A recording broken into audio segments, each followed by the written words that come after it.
Halo teman-teman semua, ketemu lagi ya. Kali ini aku mau ngobrolin salah satu lensa terbarunya Fujifilm ya. Jadi Fujifilm mengeluarkan beberapa lensa kemarin ya. Untuk GFX ada lensa 80 mili. Untuk X series ada dua lensa ya, ada dua lensa. Yang terakhir ini XF 27 mili f2,8 Mark II ya. Yang nanti mau dicantolin ke XF4, dan satu lagi lensa tele ya, lensa tele XF 70-300 ya. Lensanya lumayan ganteng nih ya, lumayan maco, tapi ini lensa menurut aku cocok banget buat traveling ya. Buat traveling atau buat hunting gitu ya, hunting yang tidak terlalu berat gitu ya, itu bisa cocok banget dengan lensa XF 70-300 f4 sampai 5,6. Jadi fokus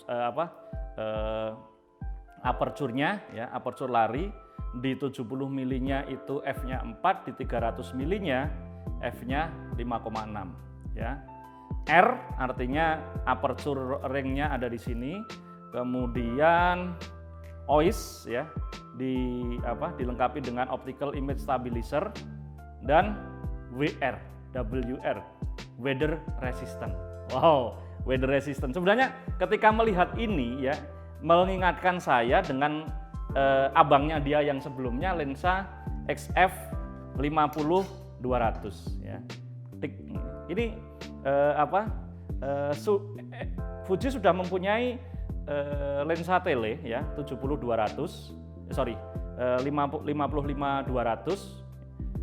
yang selama ini kalau traveling saya sering banget membawa lensa ini. Biasanya pasangan saya ketika traveling, saya traveling ke misalkan dinas ke kota mana atau ke luar negeri gitu, traveling ringan gitu, biasanya saya bawanya 1855 XF 1855 2,8 dan lensa ini.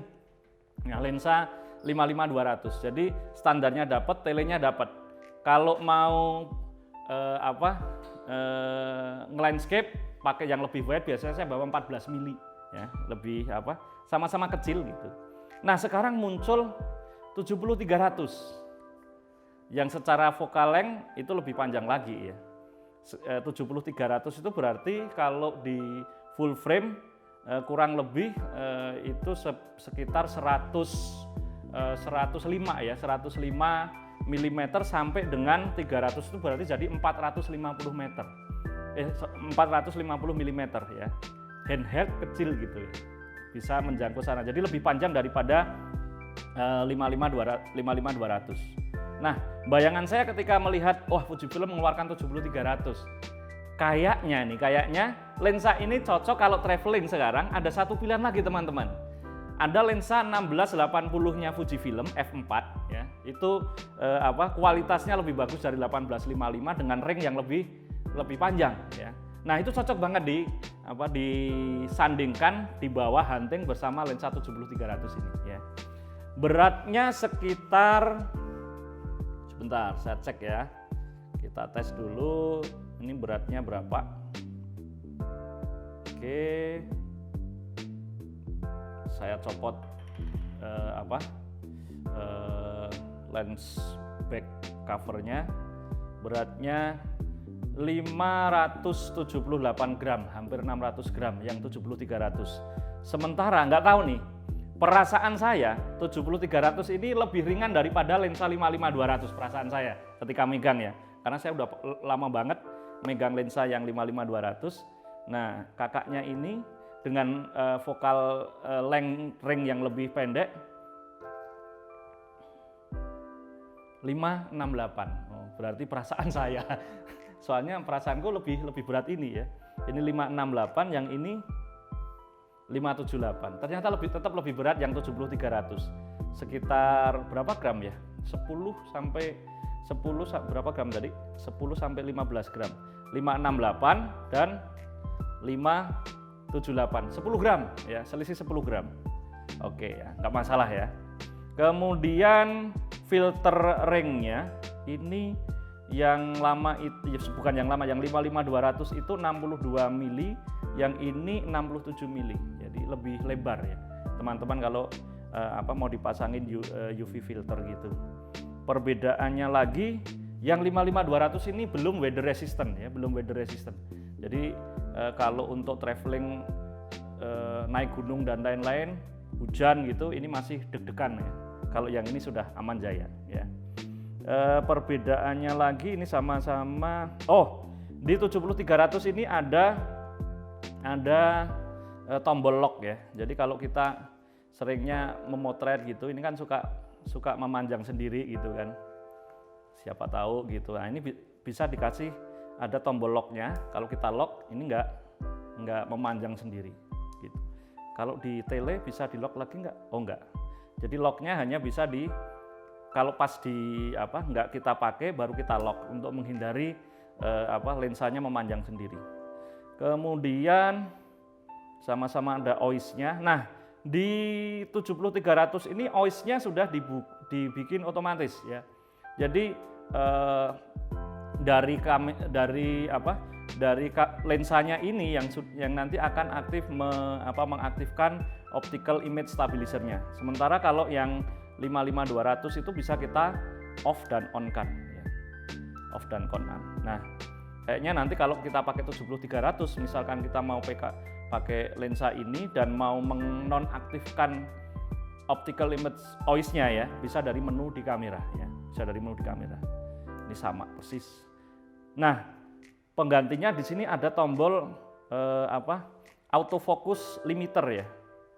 Jadi kalau dibuat full gini, biasanya ya, dibuat full gini, autofokusnya seringkali sedikit lebih lambat. Nah, bisa digeser ke memakai autofocus limiternya ke 5 meter sampai tak hingga. Ya, 5 meter sampai tak hingga.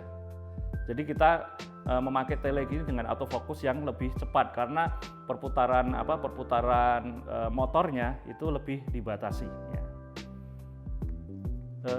Secara fisik sih seperti itu ya.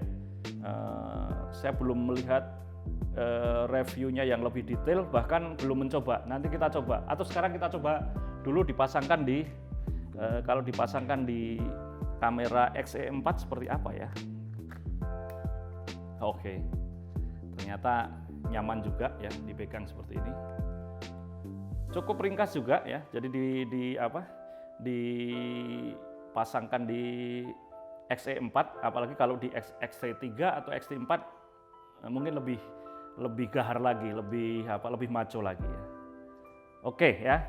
Jadi ya teman-teman, sementara itu saya akan mencoba untuk mencari tahu ya kehandalan lensa ini seperti apa. Sekarang sedang musim hujan, mungkin nanti kalau pas hujan bisa kita buat motret-motret di seputaran Jakarta dulu ya, nyari tempat yang sepi dan kita ngetes ketajamannya untuk lensa telenya, dan juga nanti dibandingkan dengan yang 55-200 yang lama seperti apa, karena ini opsinya ini sudah ada, yang ini sudah lama ya.